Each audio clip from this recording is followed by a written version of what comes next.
Il s'appelle Milton Friedman, il a eu le prix Nobel d'économie en 1976, il a pondu une doctrine terrifiante dans sa nocivité, dont personne ne s'est rendu compte. C'est l'homme, suivi par 13 autres prix Nobel d'économie. Les idées peuvent tuer.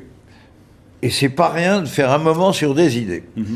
Dans toute une science économique qui, jusqu'à Keynes, et peut-être d'abord avec Keynes, avait le chômage comme principale préoccupation. La régulation des marchés comme conséquence, le souci était le bien vivre, le plein emploi et la croissance.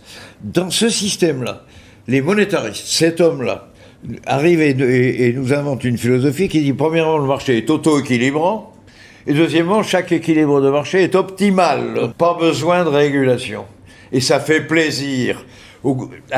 Les principaux gouvernements qui sont allés tout de suite, c'est l'anglais, l'américain, le japonais, 30 ans, etc.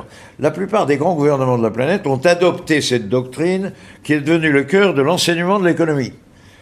Parce que le drame, c'est qu'il s'est passé en économie, à peu près ce qui se passait en médecine, si on découvrait que Louis Pasteur avait tout faux.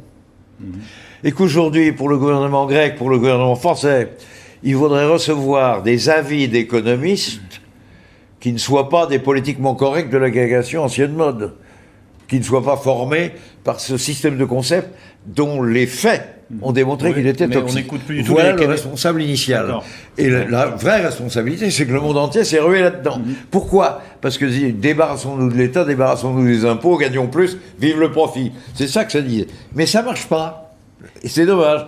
Alors ça commence là. Et maintenant, nous sommes obligés d'en sortir par une pratique, austérité, etc.